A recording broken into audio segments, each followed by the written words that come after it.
president. He's got counter demonstrations of hundreds of thousands of people in the streets. Give us a snapshot of what's going on and how dangerous. Yeah, thank you, Steve. Yeah, South Korea is, in many ways, our most trusted treaty partner. They're part of the CHIPS equation.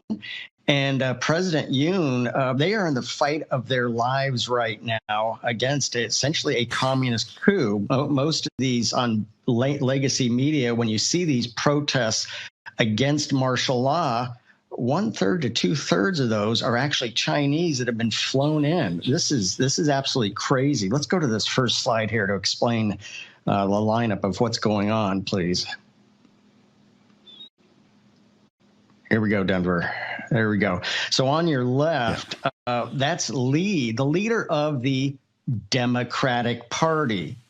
He's left wing. He's actually pro-China. He calls the U.S. an occupation force.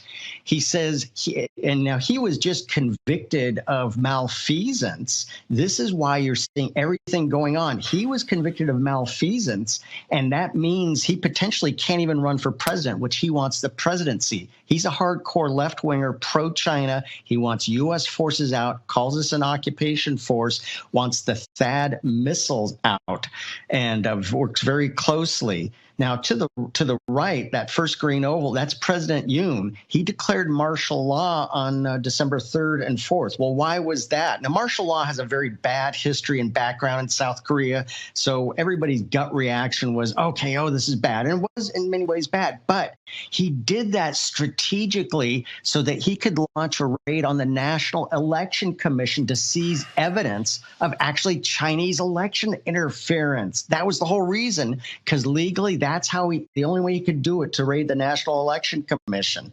Let's go to the next slide, please. So what happened was, after that, there was a vote to impeach Yoon. Okay, so then the presidency passed to Han Duck-soo.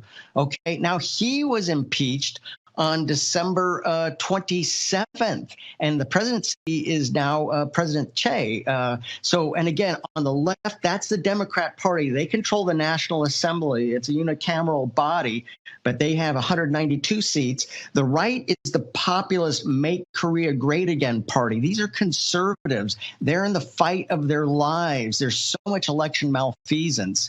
They have 108 seats in the National Assembly.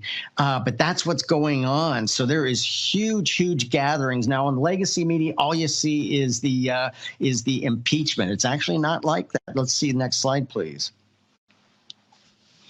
This is the three centers of gravity in Seoul. So that center one, that's the office of the presidency. That's a very important one. It's right next to Yongsan, the old U.S. military, Dragon Hill Lodge, right there. That's where the office of the presidency is. The National Assembly is over on the left. That's Yeouido Island, and that's where Lee really holds power, and that's where he's really conducting this coup from, is the National Assembly.